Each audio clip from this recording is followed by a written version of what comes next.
So, I am talking about the rest of the story about my arm. I'm getting eaten alive. So many bugs. You want to say hi, Bella?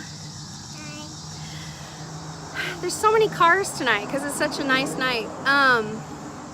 When I finally got my cast off of my right arm, I'm right-handed, and I had a partial art scholarship, and I was swimming on the swim club, and so I lost all that, and I couldn't go back to school. And when I eventually got my cast off, my arm was locked at 90 degrees. I couldn't move it at all. It was horrible. And that's when the physical therapy started. And I was so locked up that what they did at the time is this, I still remember this pain. They would strap me down to the table and put heat on my joints in my arm, and then they would strap me down to the table, and the physical therapist would put weights attached to my arm to try and straighten it. And after he did that, there was more heat, and then he would strap me down in a sitting position and take my arm and put all of his weight on my arm and try to straighten it, because we were desperately trying to get any kind of movement whatsoever, because I was told that I wasn't going to really be able to move it again, that I would never have full range of motion again, that it would be hard for me to have any kind of grip with my hand, and it would be really difficult. And these physical therapy sessions were so intense and so bad that at one point, I mean, I came out sobbing every time, but I was desperately willing to give it my all to be able to get my right arm back, because I was an artist. I needed my arm. I had always been an artist. I had been drawing ever since I could pick up a pencil. It's how I got through a lot of my sickness, a lot of my leg issues with my knee, and a lot of other things. So I was desperate to get my right arm back.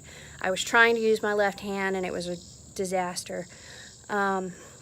So at one point, I was coming out of my mom told me that every session I came out of that physical therapy, ghost white, just in tears and ghost white. And at one point, she would always sit there outside of the room and just be there to support me.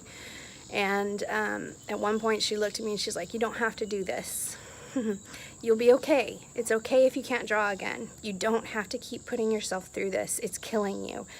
The pain was so bad that she could not listen to me go through it anymore. And she definitely could not watch. But I did not give up. And I proved everybody wrong. I still have this massive screw in my arm and wires to this day. But I have, let's see, I can straighten it all the way. I can bend it all the way. And I have total dexterity in my hand. And even though it hurts me quite a bit and the pain is pretty intense, like today with the weather being bad, like my wrist hurts so bad today and my elbows are really killing me, but I have my arm, and that taught me to value the ability to write, the ability to paint and draw again, and I don't take that for granted. I am so grateful that I fought through the pain and the months of physical therapy, and it is a miracle that I can use my arm again as much as I can.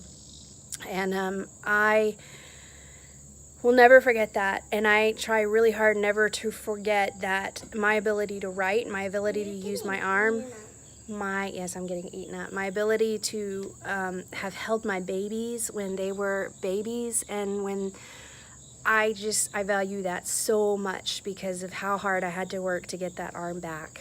So that's my influential moment for today. There's going to be 2 videos. The first part is how I broke it, and the first, and then this one is the follow-up. So bye guys. Don't forget to have an amazing evening. If you're in Kentucky, step outside but put on bug spray. I think I've gotten 20 mosquito bites. Say bye, Bella.